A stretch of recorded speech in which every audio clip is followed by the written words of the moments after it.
이제 지하 자원이 넘쳐나는 나라에서 국민들이 정작 전력 부족에 시달리는 놀라운 이야기를 들려드리겠습니다. 전 세계 석유 매장량 3위, 천연가스 매장량 2위를 자랑하는 이란의 경제적 역설을 함께 살펴보면서 자원의 저주라는 현상이 얼마나 심각한지 확인해 보겠습니다. 이란이라는 나라를 보면 정말 신기한 모순에 빠져 있다는 걸 알 수 있어요. 이 나라는 전 세계에서 세 번째로 많은 석유 매장량을 자랑하고 있고, 천연가스는 러시아 다음으로 두 번째로 많이 보유하고 있거든요. 더 놀라운 건 이 모든 자원들이 북해나 셰일가스처럼 복잡한 기술이 필요한 게 아니라 땅만 파면 나올 정도로 쉽게 채굴할 수 있다는 점이에요. 그런데도 이 나라 국민들은 여름에 에어컨도 제대로 못 틀고 살고 있습니다. 그런데 이런 엄청난 자원을 가지고도 이란 국민들의 삶은 왜 이렇게 어려운 걸까요? 가장 큰 문제는 바로 이 나라가 지난 45년간 계속해서 국제 제재를 받아왔다는 점이죠. 미국을 비롯한 서방 국가들이 이란과 직접 거래하는 것을 금지시켜 놓았거든요. 이란과 사업하는 회사나 개인, 심지어 국가까지도 국제 금융 시스템에서 완전히 차단당할 수 있어요. 이게 얼마나 심각한지 아시겠어요?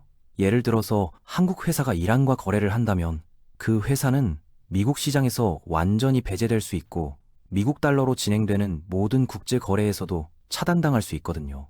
그러니까 대부분의 기업들이 이란보다는 미국을 선택하는 게 당연하다고 볼 수 있죠. 글로벌 기업들 입장에서는 이란 시장 하나를 포기하는 게 전 세계 시장을 잃는 것보다 훨씬 합리적인 선택이니까요. 하지만 제재만이 문제는 아니에요. 이란 정부 스스로도 많은 실수를 저질렀거든요. 가장 대표적인 게 바로 에너지 보조금 정책이에요. 이란 정부는 국민들에게 석유와 전기를 거의 공짜 수준으로 공급하고 있어요. 휘발유 가격이 리터당 몇십 원 수준이니까 사람들이 에너지를 아껴 쓸 이유가 전혀 없는 거죠. 물보다 싼 기름값 때문에 차를 몰고 다니는 게 대중교통보다 저렴해진 웃지 못할 상황이 벌어지고 있어요. 이런 정책 때문에 정말 웃지 못할 상황들이 벌어지고 있어요.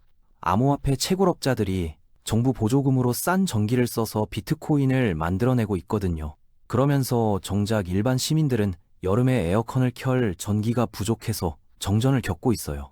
세계에서 가장 많은 에너지를 가진 나라에서 에너지 부족으로 고생하고 있다니 이보다 더 아이러니한 상황이 또 있을까요? 마치 물 위에서 목이 마르다고 하는 격이죠.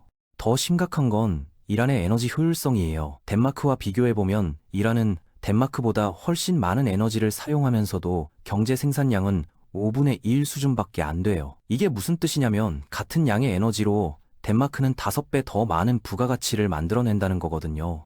이런 비효율성이 계속된다면 아무리 많은 자원이 있어도 국가 경제가 발전할 수 없어요. 에너지를 쓸 때마다 돈을 태우는 것과 다를 바 없으니까요. 실제로 이란의 에너지 강도는 OECD 평균의 3배가 넘습니다. 그렇다면 이란이 왜 이런 비효율적인 시스템을 계속 유지하고 있을까요? 여기에는 복잡한 정치적 이유들이 얽혀 있어요. 우선 에너지 보조금을 없애려고 하면 국민들이 강하게 반발하거든요. 실제로 몇 년 전에 연료비를 올리려고 했을 때 전국적인 시위가 일어났어요. 혁명 이후 가장 큰 규모의 시민 불안이었죠. 정부가 휘발유 가격을 3배로 올린다고 발표하자마자 전국에서 동시다발적으로 시위가 터져나왔어요. 또한 현재 시스템이 기득권층에게는 유리해요.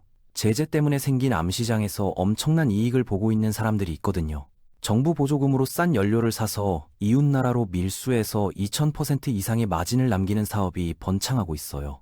이런 상황에서 기득권층이 개혁을 원할 리가 없죠. 오히려 제재가 계속되는 게 자신들에게 유리한 상황이니까요. 정상적인 국제 거래가 어려워질수록 이들의 중간 역할이 더 중요해지거든요. 그런데 정말 안타까운 건 이란이 가진 잠재력이에요. 이 나라는 유럽과 아시아를 잇는 교통의 요지에 있고 8천만 명이 넘는 인구 중 상당수가 고등교육을 받은 인재들이거든요. 페르시아만 건너편에 있는 UAE나 카타르, 사우디아라비아 같은 나라들이 석유로 엄청난 부를 쌓은 걸 보면 이란도 충분히 그런 성공을 이룰 수 있었을 거예요. 자원도 더 많고 인구도 훨씬 많으니까요. 이란의 또 다른 문제는 인프라의 노후화예요. 발전소와 송전망이 수십 년 전 기술로 만들어져서 효율성이 떨어지고 자주 고장이 나거든요. 제재 때문에 최신 장비를 구하기 어려워서 이런 문제들이 계속 누적되고 있어요. 여름에는 40도가 넘는 더위, 겨울에는 영하로 떨어지는 추위 때문에 에너지 수요가 폭증하는데 인프라가 이를 감당하지 못하고 있어요. 특히 테헤란 같은 대도시에서는 정전이 일상화되어 있을 정도죠. 석유 정제 능력도 마찬가지로 문제가 있어요. 과거에는 원유는 많이 생산하면서도 정제 기술이 부족해서 휘발유를 수입해야 했거든요. 제재가 강화되면서 자체 정제소를 만들긴 했지만 기술 수준이 떨어져서 만들어지는 휘발유 품질이 형편없어요. 자동차 엔진을 망가뜨리고 대기 오염도 심각하게 일으키고 있죠. 테헤란의 대기질은 세계 최악 수준으로 평가되고 있는데 저품질 연료 사용이 주요 원인 중 하나예요. 그러면서도 정부는 국민들에게 약속한 저렴한 연료 공급을 계속하려고 해요. 공식 환율로 계산하면 리터당 700원 정도인데 실제 시장 환율로 보면 30원도 안 되는 수준이에요. 이 정도면 거의 공짜나 다름없죠. 당연히 이걸 이용해서 돈 버는 사람들이 생겨나고 200리터 드럼에 기름을 담아서 국경을 넘나들며 밀수하는 게 가장 수익성 높은 사업이 되어버렸어요. 파키스탄이나 아프가니스탄으로 넘어가면 10배 이상의 가격을 받을 수 있거든요. 이런 상황에서 중국의 역할도 무시할 수 없어요. 중국은 현재 이란의 가장 큰 무역 파트너인데 제재를 교묘하게 우회해서 거래를 하고 있거든요. 이란에서 싼 원유를 사오고 대신 이란이 필요로 하는 공산품들을 비싼 값에 팔고 있어요. 중국 입장에서는 시장 가격보다 훨씬 싼 에너지를 확보할 수 있어서 좋고 이란 입장에서는 그래도 거래할 수 있는 상대방이 있어서 다행인 상황이죠. 하지만 이란이 받는 대가는 시장 가격의 절반 수준에 불과해요. 하지만 이런 거래도 근본적인 해결책은 아니에요. 이란이 정말로 경제를 발전시키려면 구조적인 개혁이 필요한데 그러기 위해서는 기존 시스템의 기득권을 포기해야 하거든요. 에너지 보조금도 줄이고 비효율적인 구형기업들도 개혁하고 국제사회와의 관계도 개선해야 해요. 문제는 이란의 지도층이 대부분 고령이고 변화를 싫어한다는 점이에요. 종교적 가치와 정치적 이익, 경제적 기득권이 복잡하게 얽혀 있어서 개혁이 쉽지 않아요. 서방 국가들과 타협하는 걸 약함의 표시로 보는 강경파들이 여전히 큰 영향력을 가지고 있거든요. 게다가 이란은 지금 인구 구조에서도 큰 문제를 안고 있어요. 젊고 유능한 인재들이 계속해서 해외로 떠나고 있어서 두뇌 유출이 심각해요. 출산율도 전 세계에서 가장 낮은 수준으로 떨어져서 인구 고령화가 빠르게 진행되고 있어요. 이런 상황에서는 아무리 많은 자원이 있어도 경제 발전이 어려워요. 자원만으로는 21세기 경제를 이끌어갈 수 없거든요. 기술과 혁신, 그리고 글로벌 네트워크가 더 중요한 시대가 되었는데 이란은 이 모든 걸 놓치고 있어요. 더 심각한 문제는 이란의 금융 시스템이에요. 국제은행 시스템에서 거의 완전히 차단되어 있어서 정상적인 무역 거래조차 어려워요. 신용카드도 쓸 수 없고 국제 송금도 거의 불가능해요. 이런 상황에서 이란 사람들은 어떻게 살아가고 있을까요? 암호화폐나 금괴 같은 대안 수단을 활용하거나 복잡한 우회 경로를 통해 거래를 하고 있어요. 하지만 이런 방법들은 비용도 많이 들고 위험하기도 해요. 물가 상승률도 심각한 수준이에요. 연간 40대에서 50%씩 오르는 경우가 많아서 일반 시민들의 생활이 점점 어려워지고 있어요. 중산층이었던 사람들도 하루아침에 가난해지는 경우가 부지기수예요. 그런데 정말 아이러니한 건 이런 경제적 어려움 속에서도 이란의 일부 계층은 엄청난 부를 축적하고 있다는 점이에요. 제재를 우회하는 사업이나 정부와 연결된 특혜 사업을 통해 막대한 이익을 얻고 있거든요. 이런 불평등이 심화되면서 사회적 갈등도 커지고 있어요.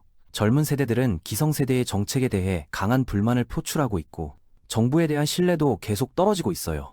교육받은 젊은이들이 해외로 떠나는 이유도 여기에 있어요. 아무리 열심히 공부하고 일해도 정치적 연결이 없으면 좋은 기회를 얻기 어렵거든요. 실력보다는 연줄이 더 중요한 사회가 되어버렸어요. 여성들의 상황은 더욱 심각해요. 경제활동 참여율이 극도로 낮고 많은 직업에서 제한을 받고 있어요. 전체 인구의 절반에 해당하는 여성 인력을 제대로 활용하지 못하고 있는 거죠.